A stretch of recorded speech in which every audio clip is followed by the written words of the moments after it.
Hello. So, it's the last day of transgender week, getting ready for Thanksgiving. Haha.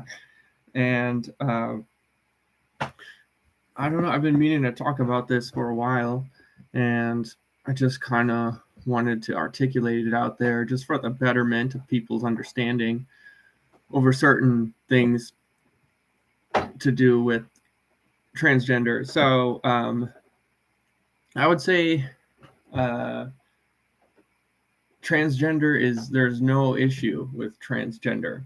This it's something that's not likely going to affect you or your family. It's not likely. There's maybe like one out of 100 kids who happen to be transgender, if that, and it's pretty much. I don't see that really changing, you know, and so it's not really our life and it's not really our problem, and so I just don't like when certain politicians, like Vivek Ramaswamy or Tulsi Gabbard or any politician, it's like when you want to say something like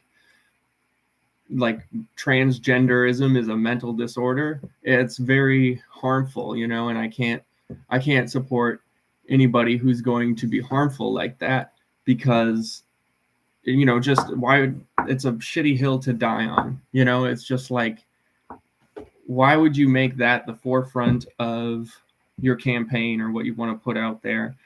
And I don't think it's worth it because it affects such a small amount of people, for one, and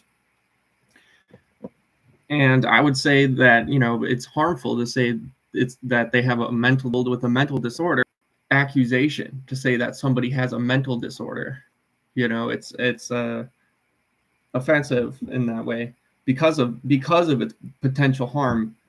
So, and I understand that, like, when you're talking about kids, it's a little different than, like, anyone can make a decision for themselves, and it's their life, and it's just a little different, I guess, for kids. When you're talking about kids, because then this goes into a conversation of who owns your children, or do they own themselves? Do the parents own them, or does the state own them? And I think that it's kind of there isn't a right answer to that, because nothing lives in a vacuum, and everyone's affecting each other through their own presence in life. But I digress. Let's talk about, like, the science here, right?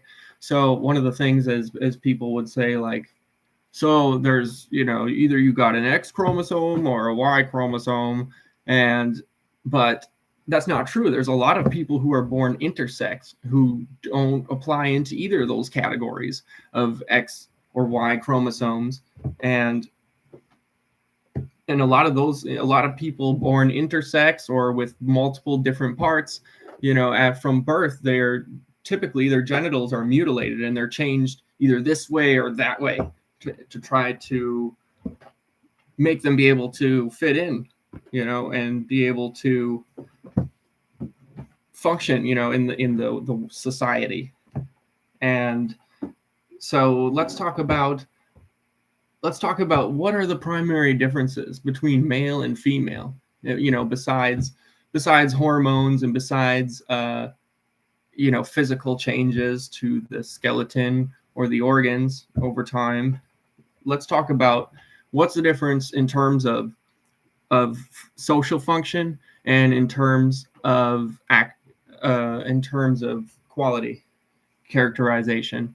So we kind of have this idea, in a kind of a pseudoscientific idea, that there's left brain and right brain, and that one is more feminine and one is more masculine and one is more math and one is more art. But I don't believe in that paradigm of thinking. I see more of that there is. I was in this class, an anatomy class, where they were talking about the electric cables that run through the brain underneath in both directions. And in males, you find that there's more front to back coherence, and in females you have more right to left coherence, and that the right to left brain is has to do more with the connections between people, and the front to back has more to do with action and being alert and taking action. And so that's like, I think, a social function for survival, that women are more concerned with the relationship between things, and like between social structures and between each other, and men are more concerned of like fight or flight, or making a decision. And that's because of the males are, because a woman has to take 9 months to to make a baby, while a man could theoretically make tons of babies, from just one ejaculation, could make millions of kids. uh, so so what they find is that with people who are transgender or people who are gay, that their brain activity mirrors that of what the opposite sex or gender is. So that their brain functions according to what they say that they are or how they feel. So that's like, so gender is not just in your pants. It's in your brain. It's a, and I don't know, I find that completely interesting. But I mean, I think there are concerns with testosterone count in society in general.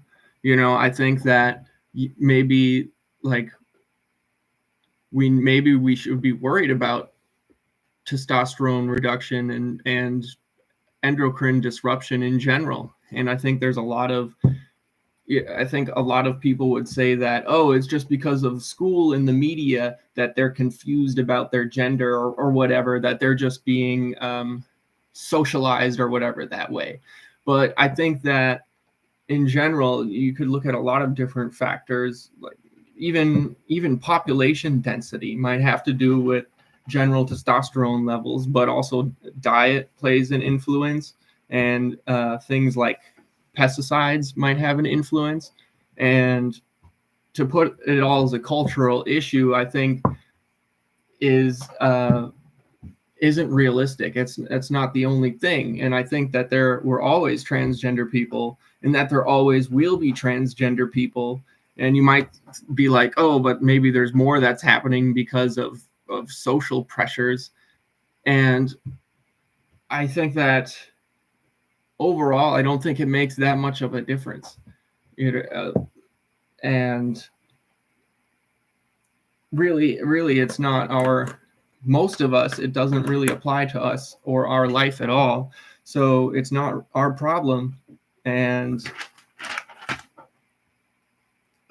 so I think it's just a shitty hill to die on, to make that the forefront of your campaign. And for that reason specifically.